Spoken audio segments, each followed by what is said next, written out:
Halo rekan-rekan, perkenalkan nama saya Aksal Raskika dengan NIM 224301000008.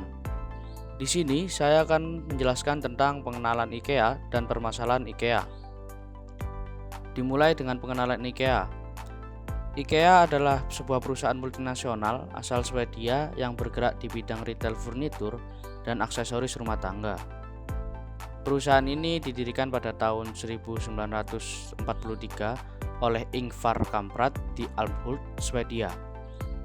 Nama IKEA sendiri merupakan akronim dari Ingvar Kamprad Elmtariet, yaitu nama peternakan keluarga Kamprad, dan Agunarit, desa tempat keluarga Kamprad besar-besaran.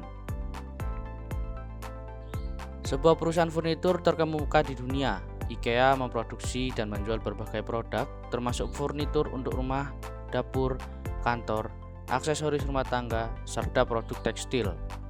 Produk-produk IKEA dikenal dengan desainnya yang sederhana dan fungsional serta harganya yang terjangkau. IKEA memiliki lebih dari 400 toko di 52 negara di seluruh dunia, dengan karyawan mencapai lebih dari 200 orang. Selain toko fisik, IKEA juga memiliki toko online yang memungkinkan pelanggan untuk berbelanja produk IKEA dari mana saja. IKEA juga dikenal dengan komitmennya terhadap keberlanjutan dan lingkungan. Perusahaan ini memiliki program People and Planet Positive yang bertujuan untuk menciptakan dampak positif bagi orang dan planet. IKEA juga berkomitmen untuk menggunakan bahan-bahan ramah lingkungan dan mendaur ulang produk-produknya. Dalam pengenalan IKEA dan permasalahan IKEA terdapat daftar pembahasan. Yang pertama, memenuhi standar kualitas dan harga yang diinginkan. Yang kedua, meningkatkan efisiensi operasional. Yang ketiga, memperhatikan keamanan produk. Yang keempat, menyesuaikan produk dengan kebutuhan lokal. Yang kelima, meningkatkan keterlibatan konsumen. Dan yang keenam, menjawab pertanyaan yang disediakan. 1. Memenuhi standar kualitas dan harga yang diinginkan konsumen. Memenuhi standar kualitas dan harga yang diinginkan konsumen, IKEA dikenal karena produknya yang modis dan berkualitas baik dengan harga yang terjangkau. Hal ini memerlukan upaya perusahaan untuk terus mencari cara baru untuk menjalankan bisnis secara efisien dan mengurangi biaya, sehingga harga produk dapat tetap rendah tanpa mengorbankan kualitas. Perusahaan juga harus memahami kebutuhan dan selera konsumen di berbagai wilayah, termasuk di negara yang berbeda. 2. Meningkatkan efisiensi operasional. Meningkatkan efisiensi operasional untuk mengurangi biaya operasional. IKEA menerapkan beberapa strategi seperti membeli dalam jumlah besar, mengontrol rantai pasokan, menggunakan kemasan yang lebih ringan, dan menghemat energi. Namun, meningkatkan efisiensi operasional ini juga dapat menjadi tantangan bagi perusahaan untuk terus berinovasi dan memperbaiki proses bisnis mereka. 3. Memperhatikan keamanan produk.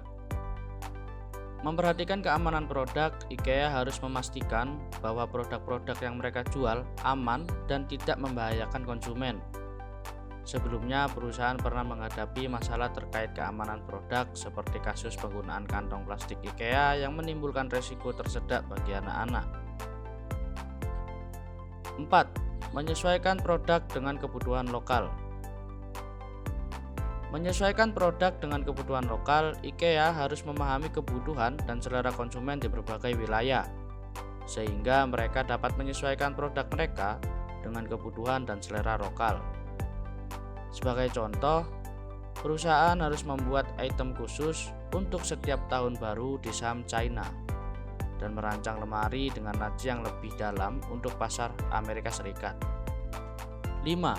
Meningkatkan keterlibatan konsumen.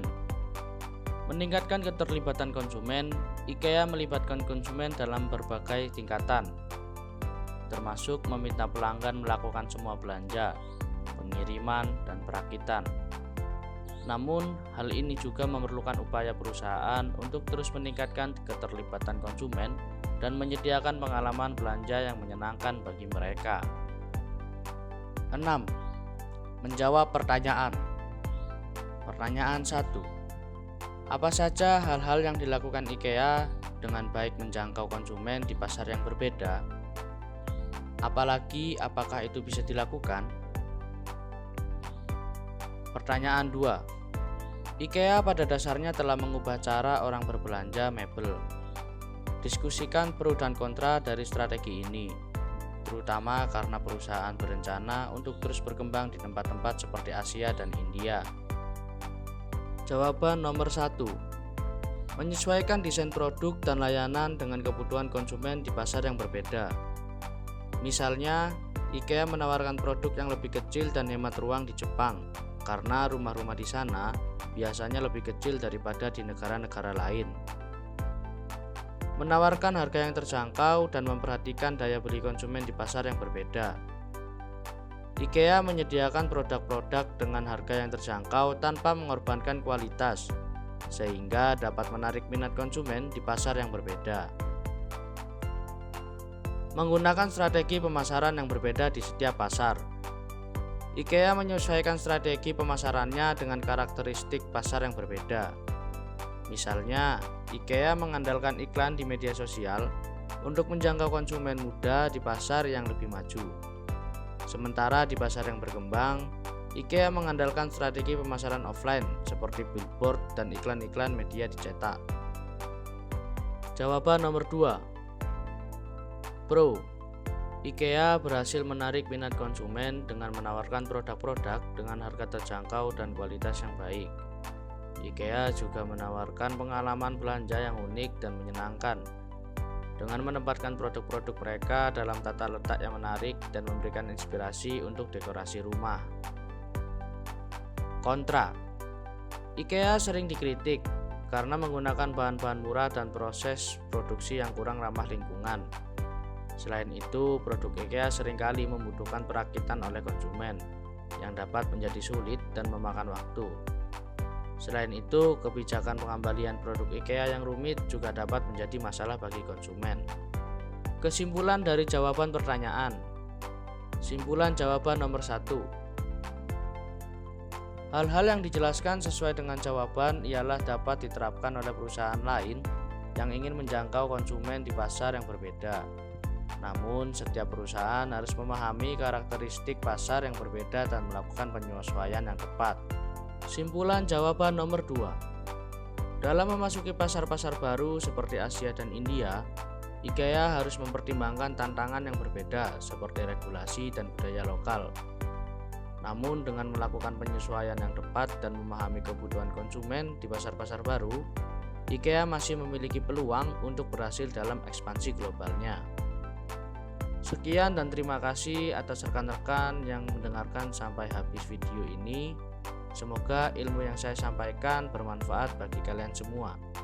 Terima kasih.